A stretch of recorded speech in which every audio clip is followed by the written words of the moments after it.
Hello, and welcome back to the Calmer Schools Network. This is a 4-part series on the adolescent brain, and today we will cover part 2 and 3. Remember, this is something that you can use with parents or caregivers. If you want to use this as a workshop, there are notes below and also attachments that you can utilize and take back. So when we look at the stages of cognitive development, there are some key times in brain development beginning from birth to 2 years, all the way up to adulthood. And we're going to talk about each of those stages as we go through today.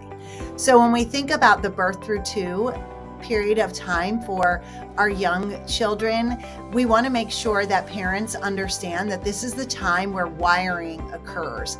And it's a really great time to ensure that relationships are built early on. And while that may be obvious to me and you, it's important that we're helping our families understand the value of the relationships that they have with their young children. And we know that we can be a great influence to the community by sharing the way that the brain develops and the opportunities to build connections early on. So we want to do that by giving you some resources. And here there's a question about brain development and what's happening in that stage of newborn to 2 years old. And there's a video here that you can use as well. Like we said, there are also notes to guide you. So one of the things we want to make sure that you're noticing in the video and that people that are watching the video understand is this idea of serve and return. And it's not just for that birth to 2 experience, but the idea of having a reciprocal relationship where we're taking turns in conversation and we're modeling that and helping our caregivers understand the importance of that. So whether it's teaching them how to play a game with their child that they can use at home for a serve and return experience, or we're talking about how to serve and return in conversations. And so we have some conversation starters, and then we're modeling how to have conversations in which adults are listening to children, and so on and so forth. So these are really about conversations that families can have with their children. Sometimes when we work with caregivers, we realize that they're not even aware of the complex feelings that their students may be experiencing. And this starts from a really young age. So the conversation starters can be helpful. And we have those in Spanish as well. So you'll want to pause here if you're doing this workshop for families to have them think about their light bulb moment and how important it is to engage with young children right from birth, and how those early years are really about learning to take turns and listening. Games, conversations are all great ways to model that. Then you'll walk them through the stages of 2 years to 7 years and helping them understand that children are starting here at this stage to understand their environments.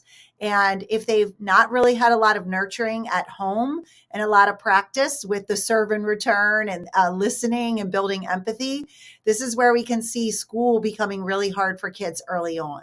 So we want to talk about the power of relationships and how important that is in terms of brain development in those years of 2 to 7. So this is a game that you can play during the session if you decide to use it with caregivers and families. And so the questions are all going to pop up here. And then in the notes, there are lots of good information, or there is a lot of good information that you can use as well.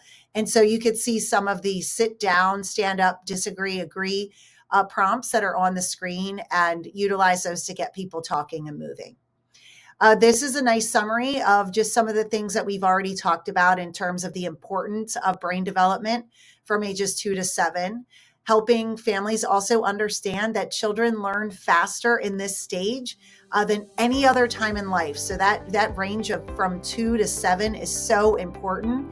And it has a huge impact on the emotional development and also cognitive development of the brain. So if you're working with families, you can suggest to them 4 different ways to support learning during these stages through the ages of 2 to 7. And some of that is even just helping them to love learning, thinking about the variety in life, making sure that they're exposed to lots of different people and places and opportunities.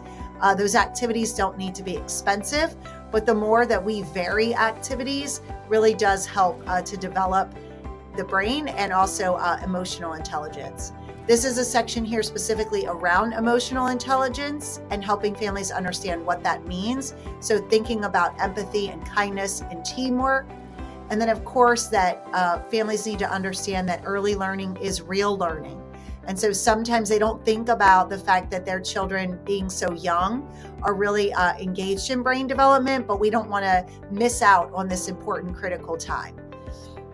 As you're helping families understand that 7 to 12 age range, it's important that they start to realize that there are a lot of mental skills and concepts that children will start to develop, and they're going to become more interested in exploring the world, and they need some practice with solving problems on their own. So it's good to remind families of the importance of brain development here, that a healthy struggle is okay. It's good to think about the different stages of learning. And there's a great video here that demonstrates an example of a student maybe not knowing all of the information at first, but being encouraged to think through a process to develop their brain health. So this would be a good time to reflect on what parents and caregivers know about brain development and what they might want to incorporate in their homes as a result of your learning, watching the videos, engaging in conversation, and so on and so forth. Now we're going to jump into part 3. And in part 3, we're really looking at remodeling of the brain and what happens when we experience these changes in the brain. First of all, we all go through pruning. And so helping families understand that it's normal that we eliminate unused connections in the brain. And that's why we really want to have multiple exposures to a variety of different activities in order to keep the brain active. Our brains really are built with a reward system. So making sure that you're talking with families about ways to put rewards in place. So there's something that their children they're working towards, and they know what the expectations are and then what they might be able to earn as a reward to help manage behavior. And reward systems can be great not only in the classroom, but in partnership with families back at home. Helping them also understand that this is a period of time in development where myelin, which is the insulation around your synapses and your electrical wires, strengthens and speeds up. And so a lot of continuing of learning and making deeper connections happens throughout adolescence, and understanding that now is the time, once we're getting around that 7 to 12-year-old range, where emotions are kicking in. And so, as we said, it's important to help students learn how to make choices independently, but understand that their emotional brains are not fully developed, and they're starting to feel a lot of emotions that they may not know how to wrestle with or handle. And so guiding them through decision making can be really important as well. And again, there are lots of notes to guide you. So this screen gives you a lot of information that summarizes the essence of adolescence and some of the things to keep in mind as a repeat. The emotional spark that, we've got to be sparked by new and exciting ideas, and helping kids to feel connected to their emotions is really healthy for them. Social engagement is also a really healthy and necessary part of growing up. And so the fact that kids want to start to be around their friends more is quite normal. And we can also help families understand the importance of novelty. As we said, trying out new things, setting up a reward system so that novelty is done in a safe way. And we are putting out expectations with a reward system that helps guide students to try new things, but in ways that are safe within boundaries. And then finally, creative expression or exploration is always about making sure that kids have opportunities to learn how to manage emotions and try out different parts of their brain and have exposure to lots of different opportunities for development. So finally, you'll see here, this is a name it to tame it game, and it's a way to help families understand how to support their students with the different emotions that they're feeling. So we've left you notes in here for using this game if you would like to. And there's some really good information here about the influence of peers on adolescence. So feel free to take a look at that and use that as well. This really goes further into novelty. Remember, I was just saying about novelty really is necessary for the brain. It's a feel-good chemical for us. It releases dopamine. We like new things. Our brains get bored. And oftentimes kids try out things because they're bored and they want to get a new experience. So that's why we always recommend coupling novelty with a reward system to make sure that you, as the caregiver or the teacher, are setting some boundaries instead of students looking for rewards and novelty from things that can be harmful to them.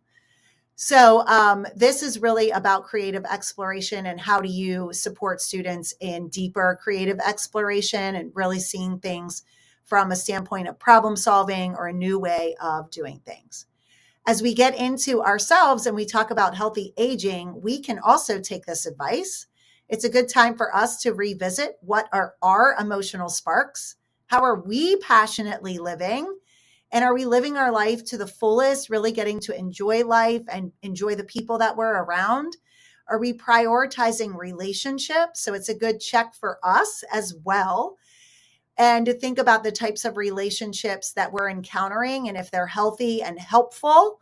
And then thinking about novelty. So, what are we doing to bring about new experiences into our lives and engaging in creative exploration? Because our brains don't stop growing as we get older. So, when we think about what is the key to healthy aging, it's important to understand that our brain really needs novelty to stay fresh, to stay excited. And novelty gives us a boost of dopamine. So when we talk about novelty, it's really important to think about different ideas that we've had. Maybe we've had a new idea for something that we want to try for a really long time. This is a time to try it. Our brains need that. And so the more that we can think about doing something new and allowing ourselves to test out our ideas, the better off we are and the healthier we will age. We'll see you back next time. Thank you for listening, and we hope that you have a great week. Hey everyone, thanks for listening. If you're looking to cultivate more calm in your school or classroom, check us out at calmerschools.com. That's www.calmerschools.com. We'd love to provide an in-person workshop or tell you more about our digital library, which is an on-demand platform filled with strategies for cultivating more calm and responding appropriately and effectively to students who've experienced trauma. Reach out to us so we can talk about a way to help your school or classroom become a place of calm.